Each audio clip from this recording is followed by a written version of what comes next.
Don't take calcium supplements whatever you do. Have you noticed in aged care, all the old people are on calcium supplements and they've all got osteoporosis. Now do the maths. Calcium is typically the first supplement recommended for the treatment of osteoporosis.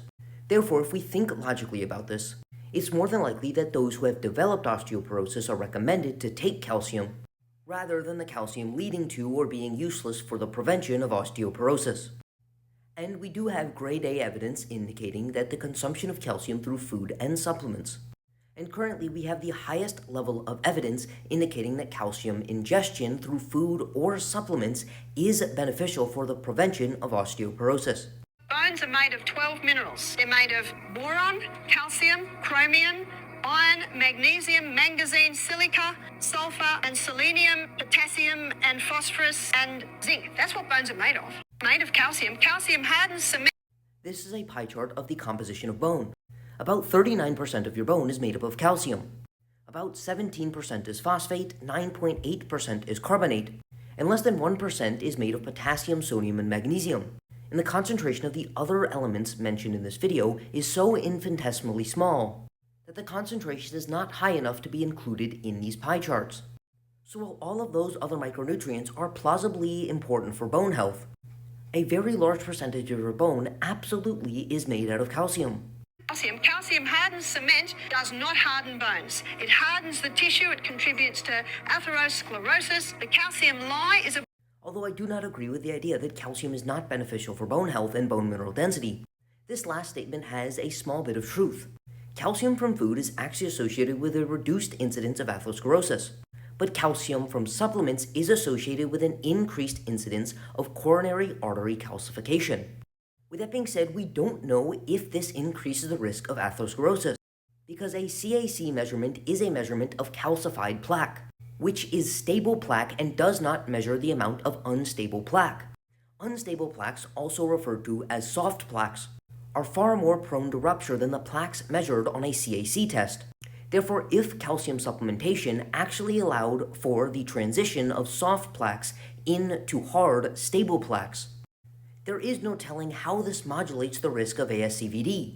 There is a minor amount of data indicating that calcium supplementation is associated with a greater risk of myocardial infarction, but not a greater risk of stroke, composite endpoints, or death. Therefore, at the present moment, there may not be good evidence suggesting calcium supplements, especially those with pre-existing cardiovascular issues. But there is very solid evidence indicating that dietary calcium is associated with a reduced risk of cardiovascular events.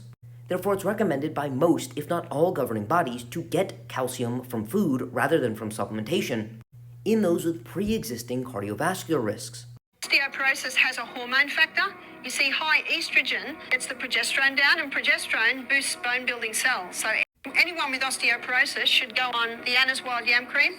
Her hypothesis is that high estrogen and low progesterone is driving osteoporosis, when in fact the majority of postmenopausal females develop osteoporosis correlated with estrogen deficiencies. It appears that estrogen and progesterone collaborate for bone remodeling and the maintenance of bone mineral density. But the idea that high estrogen driving down progesterone is the reason many females develop osteoporosis is unsupported by the literature we currently have. And there is absolutely no scientific evidence indicating that wild yam works for the treatment of postmenopausal symptoms or osteoporosis.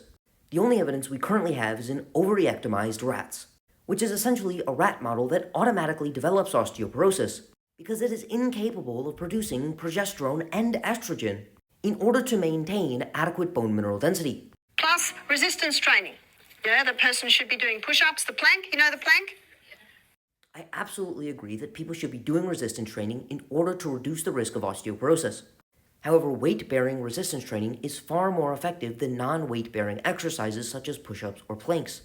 Therefore, in order to improve bone mineral density and reduce the risk of osteoporosis, weight-bearing exercise would be superior to things like push-ups, planks, and other bodyweight movements. This video isn't me trying to purposefully be combative.